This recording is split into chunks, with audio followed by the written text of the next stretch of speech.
Hey everyone, welcome to another episode of Coach's Corner University. This is going to be a little bit of a special episode because it's in person. I get the opportunity with this podcast to do a lot of interviews with people that I think have more to say than get the opportunity to sometimes. And this is an instance where I'm able to be joined by my best friend, Nick. Known each other since undergrad, and he's actually been able to start and run a very successful training business, starting from an intern to a personal trainer, to running a facility and then owning his own facility with business partners, and then transitioning on to running his own facility by himself.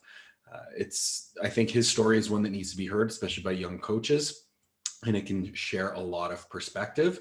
So Nick, welcome to the podcast. Thanks for having me on, buddy. It's just we're right here, we're in person, so we'll do it. Tell everyone a little bit about yourself. Well, Paul summed it up pretty well. I can go into a little bit more detail, but yeah, me and him met in undergrad doing HK, Human Kinetics at Ottawa U. I quickly discovered that I had a passion for coaching, learning about the body, training, and got into personal training at Ottawa U as one of their university gym coaches.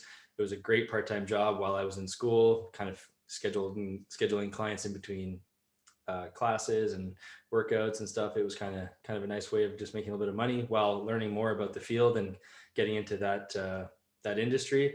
From there, like Paul mentioned, I got into an internship at the Ottawa Sport Performance Center, where I, for the first time ever, started to work with athletes, as my job as a personal trainer at Ottawa U was generally just working with the everyday public. So I got to start working with athletes and quickly learned that I really liked it, really enjoyed it. It was a nice little step up from working with the Gen Pop population. And I was offered a job at the end of that internship, which took place in my fourth year. So I kind of transitioned from 4 years of university in HK to working in a sport performance center, one of maybe 3 or 4 in the city at the time. Yeah, there wasn't many, eh? No, there was Peak, OSPC, maybe FitQuest. That was probably it. That was it. Yeah. Probably it.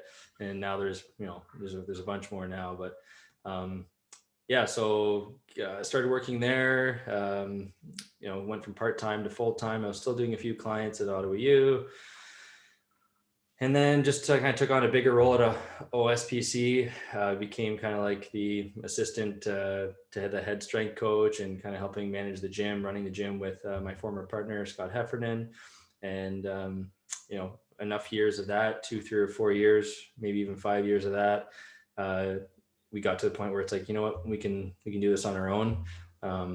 We were kind of running someone else's business for them at the time. And it just kind of gave birth to us wanting to take that leap of faith and open our own gym. So we got lucky with a location that was somewhat close by, which helped us, retain a lot of clients, made the transition into opening our business and taking that leap of faith a lot easier. And but you took a huge risk. I mean, you left a really stable job with a really stable income. You took out a loan. Yeah, it took a loan, took a leap of faith. We got into some minor litigation issues.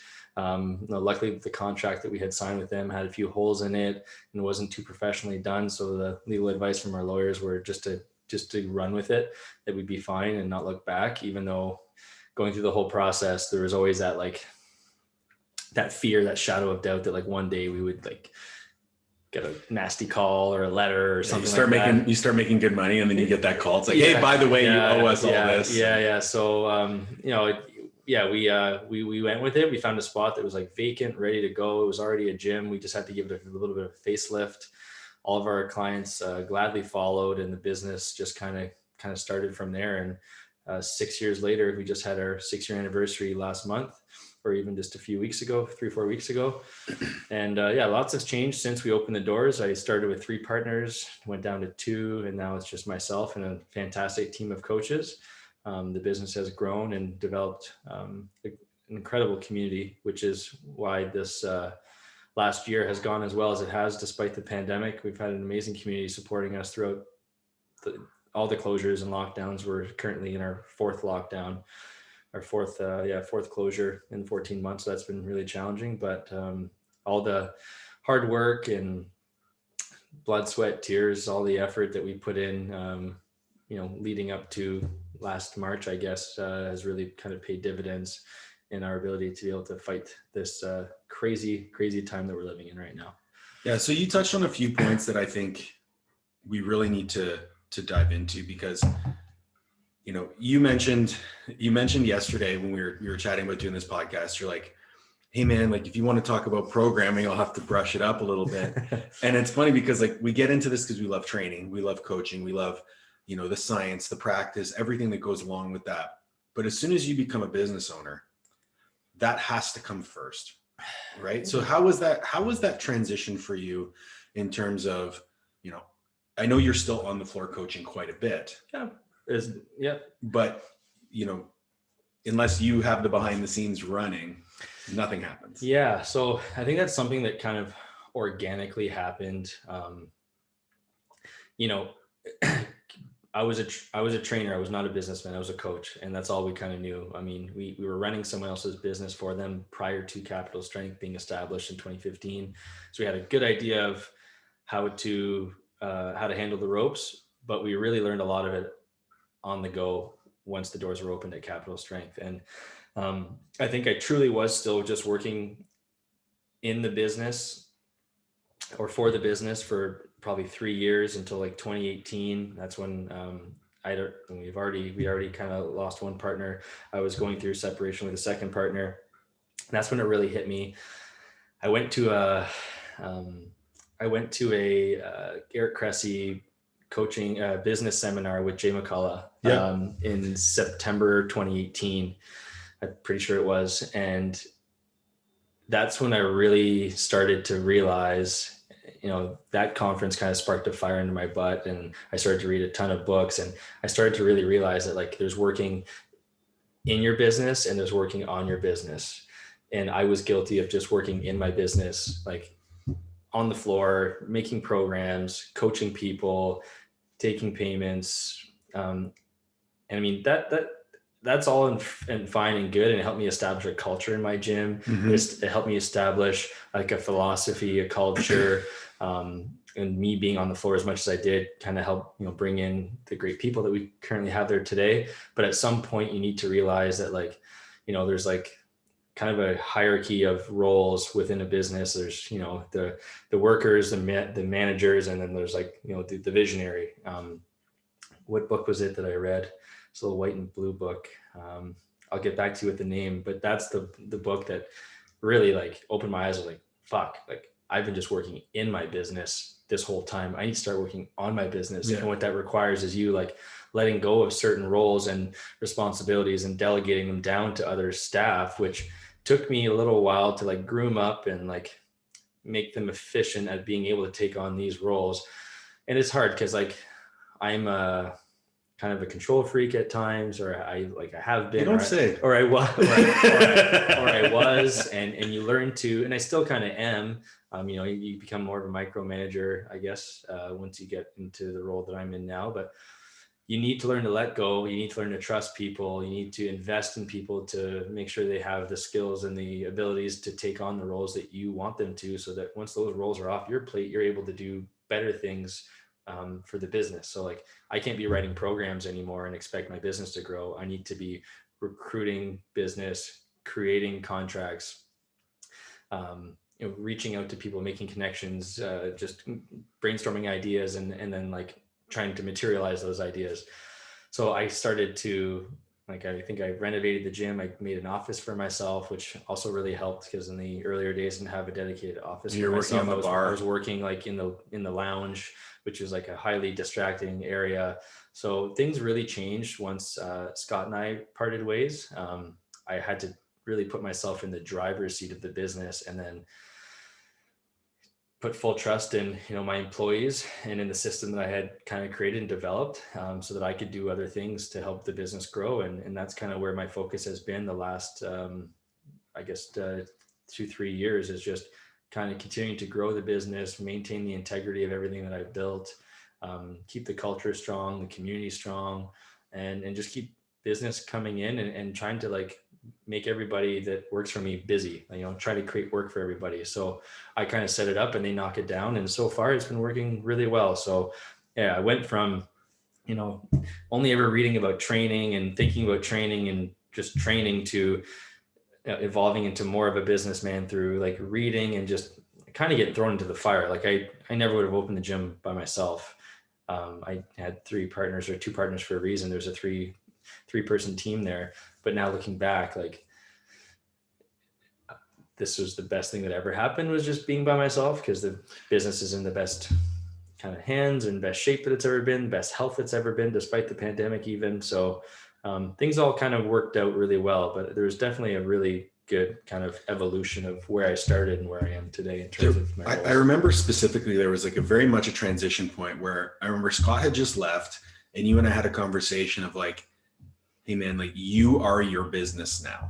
So how do you scale yourself? And when you're always the one, like if you bring on a contract and the expectation is that you're going to coach that contract, well, if that contract is 16 hours a week of, coaching groups, and then you also have the people who pay your bills, your Gen Pop clients who come in, and then you also have to manage, the payments for the practitioners that are renting space, and you have to add it up.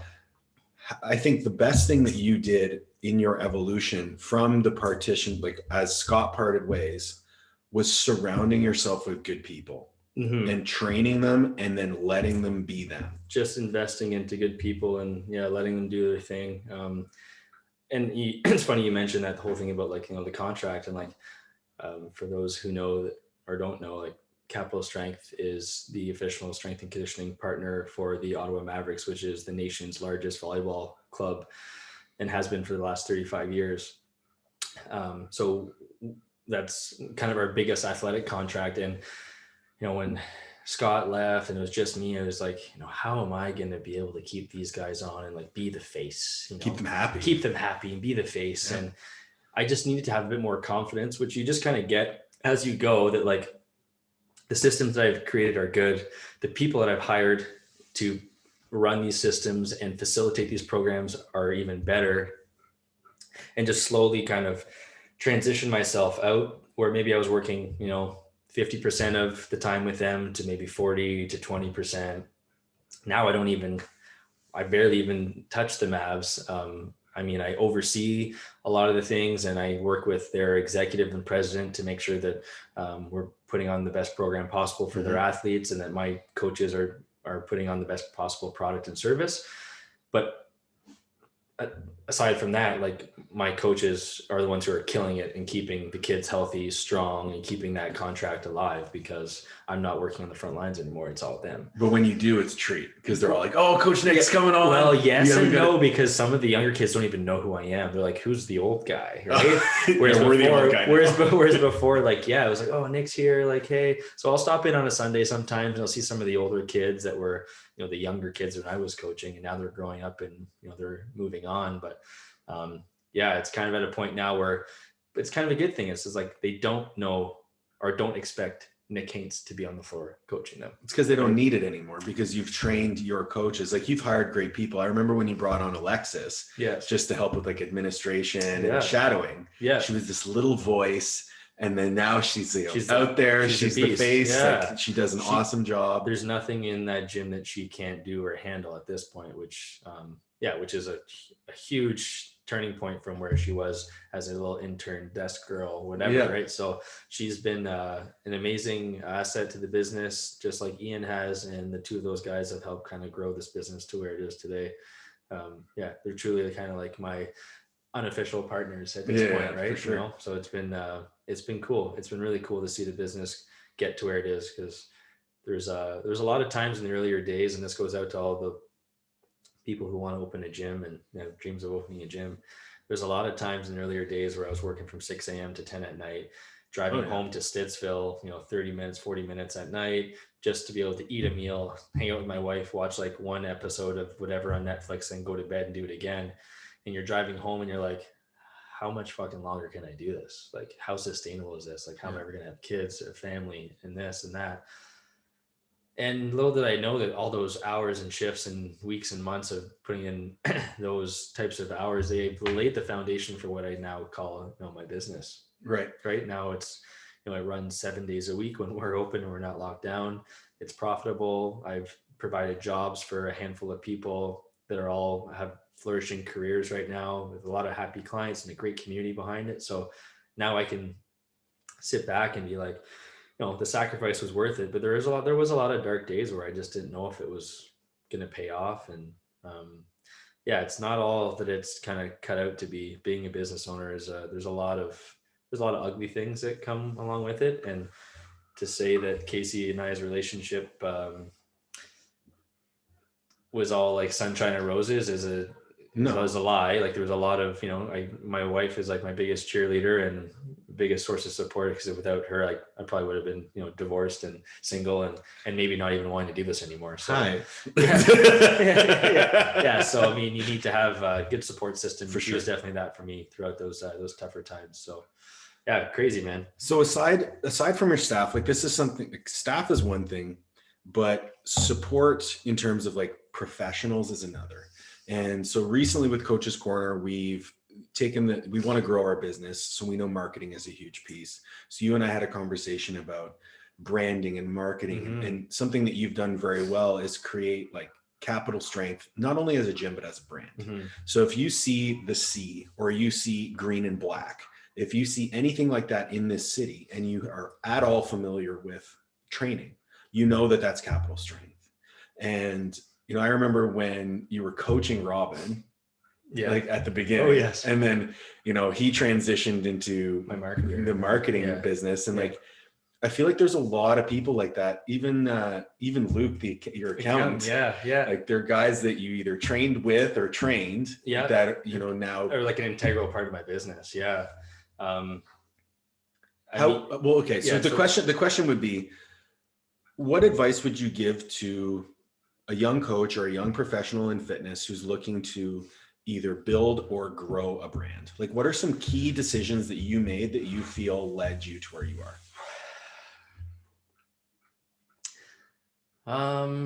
Well, I mean, you need to be ready to invest in your brand. And I don't think I really realized that, or how important that was, or how detrimental that would have been to my further success once I separated with Scott.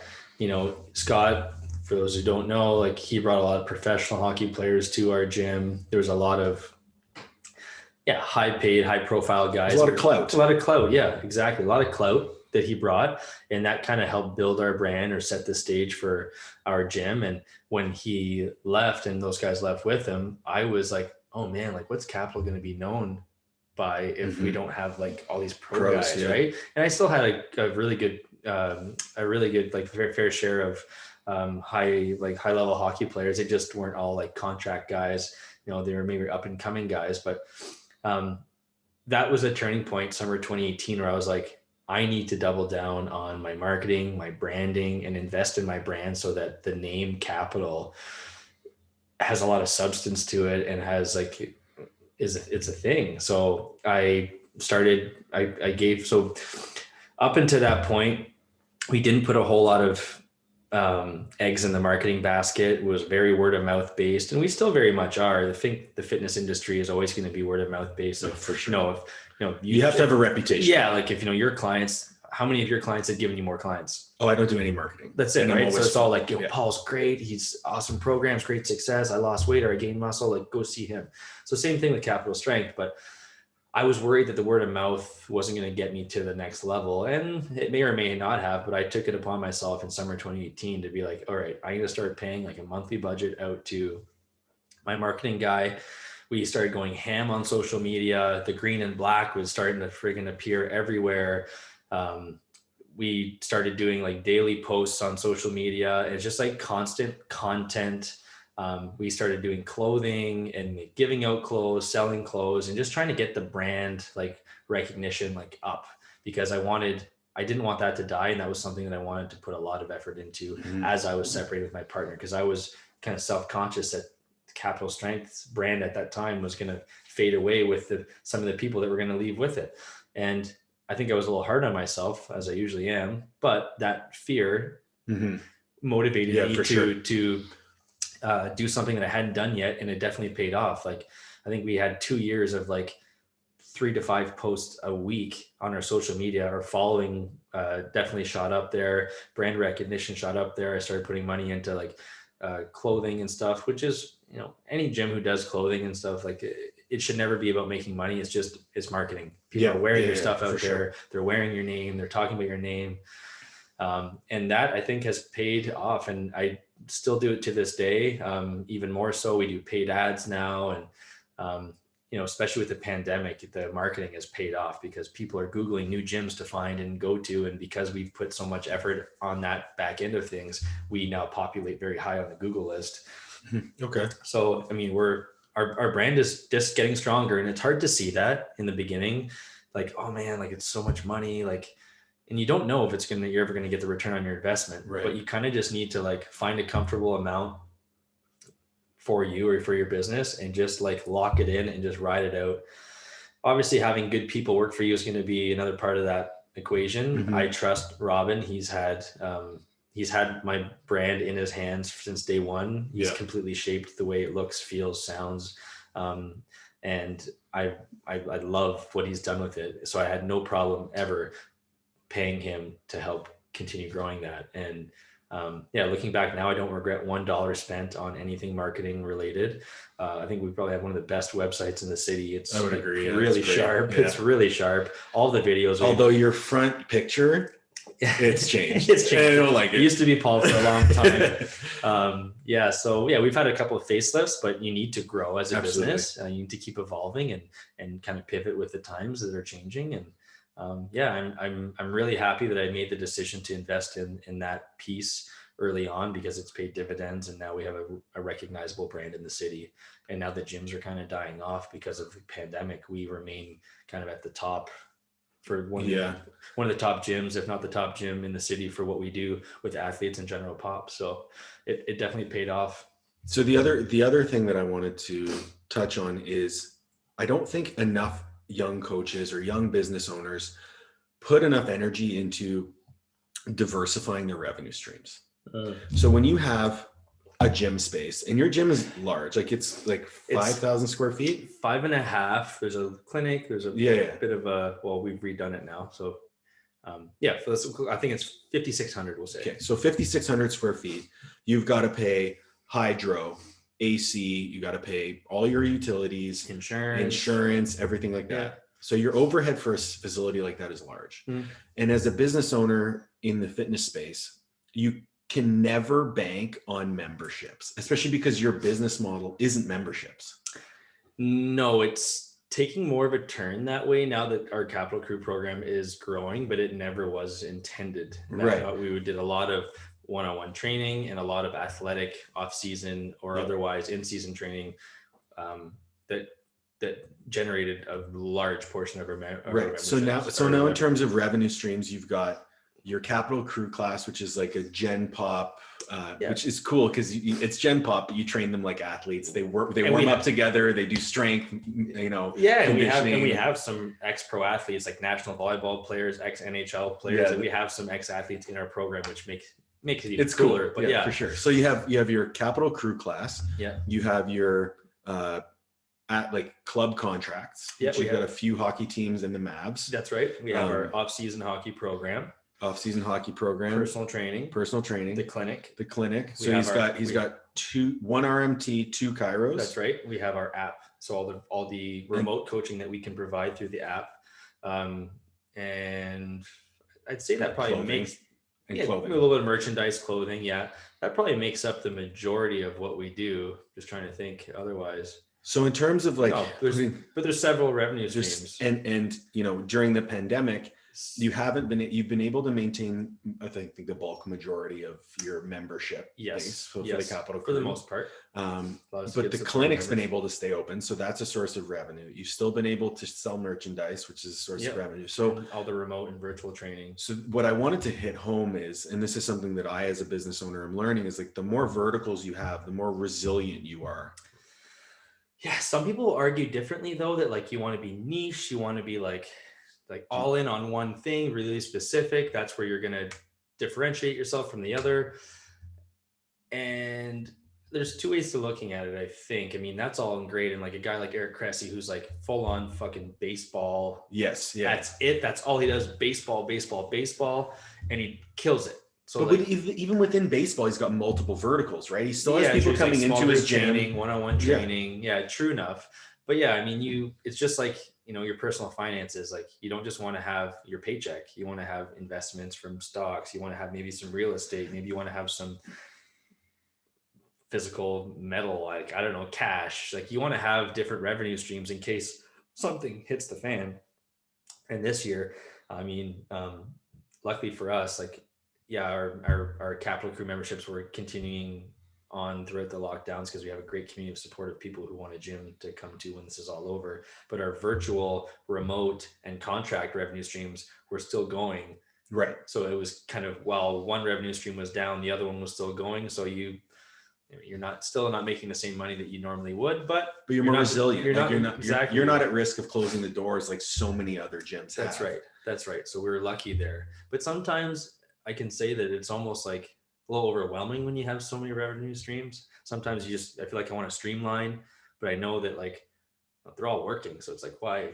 They're all working and you have people to manage them. And we have people to manage them, right? And it provides jobs and responsibilities for the staff, which is another part of, why Capital Strength is as successful as it is today, is because we have a great team, and every member of the team has their own like little niche and responsibilities and revenue streams that they're kind of in charge of. So they're making money off them as well as the businesses. So everybody's winning, and I think that's been kind of the key to our success so far. So, this is supposed to be like a training podcast, and we haven't talked about training, which is okay. Kind of the point of the reason I wanted to have you on, because as a business owner, you have to have some vision of what your business is going to be.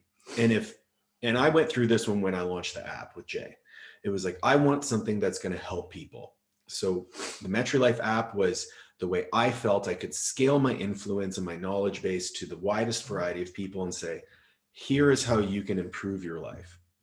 But the more we got invested into the business, I realized that I wasn't actually involved in the day-to-day of improving people's lives. I was administrating it behind the scenes. Yeah. And it didn't light my fire as much. Yeah. Now, I'm really proud of what we built, and we're going to continue to try and grow it in some way, shape, or form.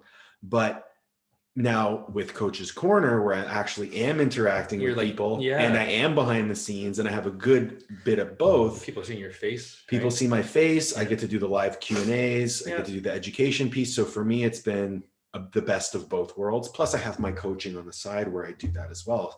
So for me, that's my vision, is I need to have a business that's scalable, but I'm actually still in it. Yeah.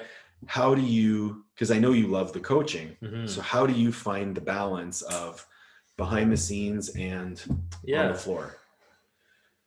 And I'm getting better and better at it. And I think right now when we're open again, I feel like I've got a pretty good mix where I think I run 6 classes a week with the Capital Crew. So like those guys are seeing my face and I'm in the mix, and I can give feedback on the programming to my coaches, and I can still touch people, coach people, and have maintain those relationships, which I really love. Like those morning classes are, as much as getting up for a 6 a.m. class and the 7 a.m. class is, it's not everyone's cup of tea, but like I look forward to it because it's a blast. Like it's actually like 2 hours of fun Monday, Wednesday, Friday. So I've got 6 hours on the floor there. In the summertime, I'll definitely be on the floor a couple hours a day with my hockey guys, because those guys and girls really do come for me.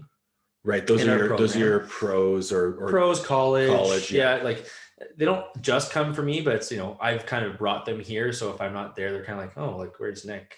Yeah. So like, I try to keep myself around those guys. And then I've got, maybe 10 to 15 hours of personal training a week. So, depending on the season, I might be on the floor 20 to 30 hours a week, which means, to make up like a 45-hour, 50-hour work week, which is normal for the business owner. It's not your government job, 37 and a half hours. So that's part of the reason why I asked that question. So I'm in my office, the other, whatever the difference is on those 45 to 50 hours, I'm in my office or meetings or, just developing business or emailing, whatever. I mean, there's a list of things that I do in my office, but that's the other side. And that's like, the healthy balance between working in your business and working on your business. Because if you're not working on it, where is it going? Like, who's driving the bus, right? Well, and then when are you working on yourself? Because this is something you and I have been working on, right? Yeah. So like Yeah. Nick reached out to me, like been friends forever. So it was easy, but he's like, I need someone to write me a program. Yes. And it's like, I need the accountability to say, Paul wrote this for me, so I have to do it at least 3 times. Can we say something real quick right now? Yeah. 15 years ago or so, I used to write Paul's programs. That's true. I hit him on the car right here. I was like, man, I know we're going to talk about how Paul writes my programs. So like, I got to mention that a long time ago, many moons ago, I used to write this big bastard program. But yes, I need someone to keep me accountable, because it's easier to fucking look at my sticky note and be like, you know what? I just don't feel like doing this today. And I'm not. And now I feel like I'm accountable to Paul. Right. And he understands what I need, how I need it, what constraints I have in my life. Not only that too, I think you've done a better job lately of, especially now that you're a father, is prioritizing time with your family, which in my opinion is working on yourself. It's something that fills your cup. That's right. So I think pointing out to, like, we always say with Coach's Corner that, like, if you're a coach, you need to coach yourself. But at some point, if you're not trying to be, compete at a high level, or you're just trying to, maintain your fitness, practice what you preach, be a product of your product to a certain extent, sometimes you just need a little bit of accountability to say, I need to reserve mental bandwidth for the areas where I need work. Mm-hmm. And then I'm okay to offload that for the other times of the day. And I think a lot of, we were talking about it downstairs. We just finished training together, and it was like, if I have my phone out, I'm going to look at my phone and do business during the time that I'm supposed to have for myself. And I'm so guilty of doing that. Can you speak a little bit to the fact that there needs to be a division there? Yeah, I mean, for your own mental health sake, it's just harder to do, and you need to have the self-discipline to do it. And that's something that I constantly am working on, whether it's, during my workout, trying to put my phone away and not answer that email that just hit my inbox. I really want to get off my plate, because that's just the kind of guy It's a red bubble. Like you said, like, I hate the red bubbles. I want to get them. I want to just like swipe red bubbles all day long. That's just who I am, which is a really bad thing. I'm not sure why I get gratification out of that, but that's just a part of me that I need to work on, whether it's at home or not. So why it's important is because you need to be present in what you're doing to give the best of you to whatever it is, whether it's, family time, business time, workout time, coaching other people, whatever it is that you're doing. In order to give your best, you need to be present. And if you're worried about what's going on your phone, or half, 1 foot in, 1 foot out, you're not doing that. So that's why it's important. And then it's just, the next piece of that, which is where you're a lot better than me, is like the self-discipline of like, okay, do not disturb, or just phone away. Like, this is my time. I'm not going to look at that until I'm done my task, whatever it is. Yeah. But like, I learned that the hard way by like going through a full burnout and being like, okay, taking an inventory of what do I need to do every single day? And like, I've talked about it on multiple podcasts. I'm sure people who are listening have heard like my morning routine, but like, if I don't do that morning routine consistently, it creates your structure for the day, right? It creates my structure for the day, and I will implode. So I know that like I need to go for a walk. I need to do my journaling. I need to do these things because but it took you time to figure out that recipe, right? Exactly. And everyone's going to be different. But at this point, and I like when it comes to habits and structures, like it has to be brushing your teeth. Like you don't think about brushing your teeth every day. You just brush your teeth because you have to brush your teeth. Yeah. I don't journal every day now because I consciously think like, okay, I need to journal. It's just like, no, journaling is just part of what I do. I'm going to write down my thoughts today, and then I'm going to get on with my day. So as a business owner, I know you're always thinking forward. Pandemic ends tomorrow. It's a fucking pipe dream. Yeah. Seriously. What's next for Capital? Like, how do you take what you've learned over the last 14 months of pandemic? How do you take that and move forward and grow your business? Wow. Loaded question. I mean, I think I'm asking the tough ones. Yeah, that's fine. And like, I think I just need to like take that question, think about it for a second, and like, well, I don't need to reinvent the wheel, because everything that I've been doing is working really well. I just need to keep doing it. And for us right now, it's continue to grow our adult program. Capital Crew is like, I never thought it was going to be such a large portion of our revenue stream, because it was a very, very bleak, under, what's the right even It wasn't word? even a market. Like people didn't want to do that. It's just like the way but the way that we did it was it wasn't working at the time. So we've done a lot of things, and honestly, some of them are because of COVID. The way that we've kind of restructured the program, our billing system, our marketing, like a lot of the things that kind of stemmed around the time that COVID happened have improved Capital Crew. So I guess back to the question is like continue to grow our adult market, because one thing that I've learned in the athletic performance business is that it's seasonal, right? So like, I got my summer hockey guys that, bring me great business, but for like 4 months of the year, that's great. But then you're making great money with them, but then they're gone for 7, 8, 9 months of the year. So they're also like, there's some of them are students, or they can't really afford it, or like, so like if you want to be successful, it's like, well, who can, afford my services, who wants to make it part of their life, right? And that's where Capital Crew is like, your mom, your whole family that, that's just my whole family except me. your whole family, but you're part of Capital Strength in just a different way, like this. But it's people like Paul's family who attend my gym 3, 4, 5, 6 times a week. That it's like, it's part of their life. The $150 a month that they pay is like, it's like their cell phone bill, or it's like brushing their teeth. It's just a bill. It's a necessity for life. It's a utility. So it's a utility. So like, it's people like that I want to build my business around, people that value what we do in their everyday life, because it's those people who come together that make such a great community, right? Yeah. So just continue to grow that program, as much as team training and athletic training is great long term. It is a bit of more of a challenging piece of our business where, I'm 34 years old now. My coaches, some of them are just over 30. Some of them are, their late 20s.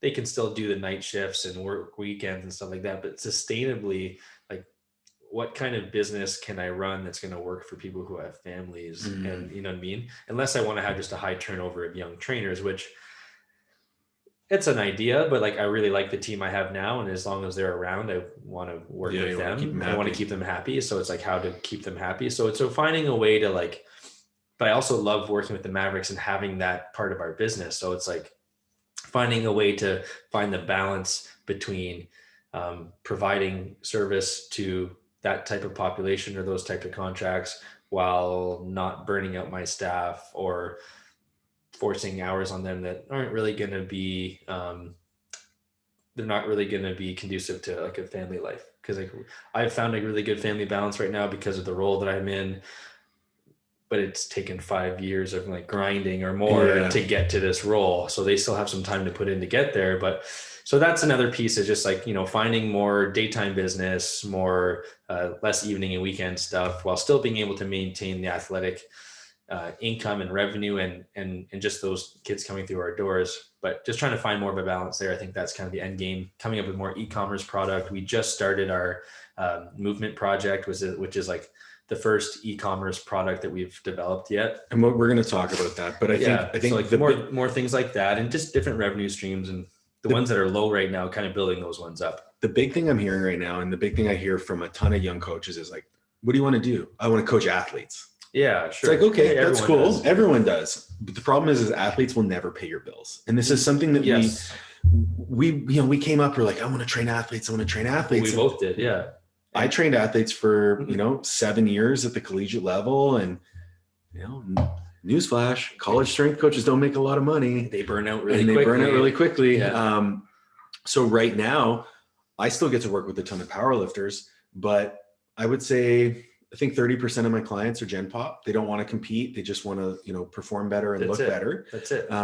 So what I'm hearing from you is like, it's a constant battle between working with the populations you love and the populations you need to. So it's a battle between love and necessity. Yeah, absolutely. It is.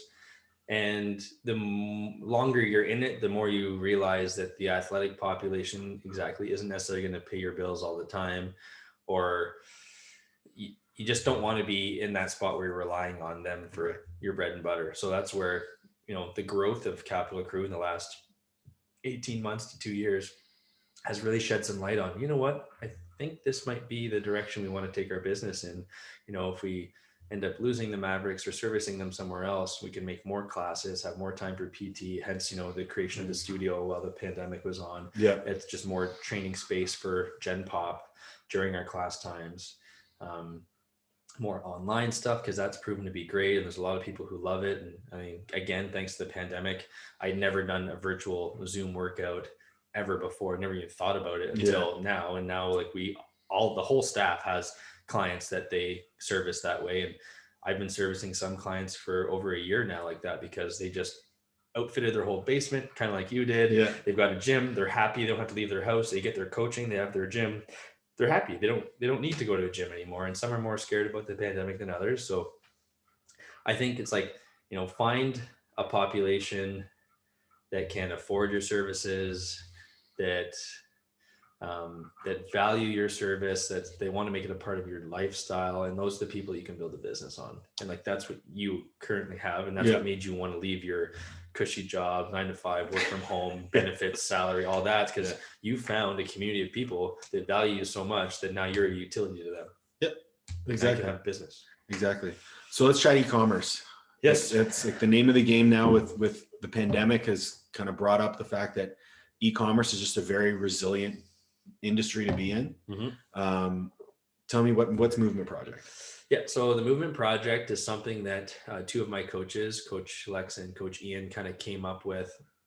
Like before Movement Project became a thing, it was, let's encourage people to do a Zoom session with us where we'll go back and forth and put on a mobility session, movement session, to get people moving. Because like in our last lockdown, we were middle of winter.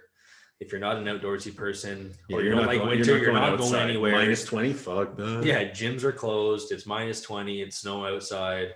Like, what can I do to move at home? And everyone's got their own little workouts, but like, not everyone literally places as much emphasis on movement, mobility, and just making sure that your body's moving like a human the way it should, which is like what you did today in the basement. The second part of your workout there is just restoring movement. So they created a bit of a following. I think they created a list of like 60 people over 4 or 5 different weekly Zoom sessions that they held. And, at one point we was like, holy smokes, like we got 50 people online following us right now in like a Tuesday night at 7:00 session. I was like, we kind of have something going right now. So I was like, they had 50 people in a session. It was really cool. That's 50 awesome. people following just 2 people stretching like in their living room, not just stretching, but like, a movement session. So it was like, how can we scale this? Right. That was the whole business. Terrific question. Like, how can we scale this? And it was like, well, doing these lives isn't really scalable. I mean, it means you're working the hour to get the money. You have to make sure everyone's committed to the same time. Once we reopen and people's schedules are back to normal, this might be hard to sustain. So it's like, we surveyed all those people. And it's like, how many of you guys really like the live or just want a session to follow? And everyone was kind of like, the consensus was like, well, I would do it if it was pre-recorded. I like the lives, but like, I would still do it if it was pre-recorded. Right. So like, maybe we can come up with like a series of progressive sessions and we can sell it. Yeah. Like $15 a session or 4 of them for $50, pretty reasonably priced, professionally edited. Like, it's extremely sharp. And so we took, once we reopened, we filmed them, we put it all together. And just recently, I mean, kind of lucky for us that we're locked down again in this small sense that everyone's locked down, and we can try to push this Movement Project to our community and to other people. So essentially it's a mix of like ground-based mobility, FRC, some static stretching, dynamic stretching, and just overall general movements, just to try to encourage people to restore some of the movement that they've lost either through lockdown or just in life or just neglected. Because it's nice to lift weights and bench press and squat, but like very little people focus on the little things that really go a long way to make you feel better day to day, where you're not getting off the couch like, oh my God, I'm so stiff. Or, I don't know anyone who does that. Yeah. Right. So it's like things like that we're trying to work on, like everybody can appreciate. So it's like our market is, if you're either a pro athlete or like you're just starting your fitness journey, or you don't even really like working out, but you kind of like this whole movement idea, it's for you. And it's a 20-minute session. that you can kind of like pause, flow through it, play it, pick up as you go. Right. It's probably a 35-minute session once you're all said and done, but it's like super easy to follow along. They scale the movements throughout the video. There's 4 progressive videos that come in the pack, and we have an intro session that's free on our website. So you can kind of check it out first, the first one. And then if you like it, there's a session, a 4-pack package of more sessions. So this is our first kind of e-commerce product. We've had a few sales already. We're still kind of in the early stages of promoting it and marketing it. And I'm gonna ask you to market it for us later on. But we're doing it right now. We're doing it right now, and we're just gonna see where it goes, because there's definitely money to be made in that space, and it just creates another revenue stream, like we said. Yep. And I think like little ebooks, programs, but all that stuff opens you up. Now that you're on the internet with your services, it opens you up to the globe. Right. It's a whole other. Yeah. Like now we're not just servicing Ottawa. Not even Ottawa, like, Gloucester, Conroy and Walkley, like our neighborhood of 5-kilometer radius. Now we're global. Right. Yeah. So it just puts us on the map a little bit more, and opens us up to more sales, to help more people, reach more people. So yeah, it's cool. We're having fun with it. It's been a cool project to kick off, and I'm looking forward to seeing how we can continue to contribute to this platform. Like I said, like whether it's little ebooks or like general programs for strength, conditioning, fat loss, whatever, that stuff needs to be discussed. But I think there's a lot more things that we can kind of like hybrid, honestly. That's a big fish to aim at. It's a big fish, but like, even if you just kind of scale down their model and have a few different programs that would suit different people, and you can purchase them online, because not everyone can, like, we've got a lot of people in our following that love capital, but can't make it there. Yep. Or like love capital, their work hours just like, it just doesn't work. So it's like, how do you service those people who like your culture, like your community, like your product and service, but maybe just can't be there physically? Well, this is kind of part of how to bridge that gap. So sweet. Well, dude, thanks for coming on. I mean, we chat about this stuff all the time, but I think these conversations definitely need to be had, and definitely need to be explored with young coaches and people who are looking to grow and build their businesses. So where can people find you? Yeah. You can find me, I guess, on Instagram, at Nick Haince. You can email me at nick@capitalstrengthts.com. If you can't remember that, go on our website. You can find me in the team page. What's the website? Website is capitalstrengthts.com. Our store is there, information on our programs. What's your Instagram? Our Instagram is at our Instagram is at capital strength, at capital_strength_ts.com. Just search Capital Strength, you'll find us. You need some work on this. Yeah. You need to do more podcasts. Clearly I haven't done enough, but yeah, you'll find us out there. And if any questions on business, training, our gym, shoot me an email. Happy to help anybody in Paul's community. Awesome. Thanks for joining, guys. Hope you have a great day.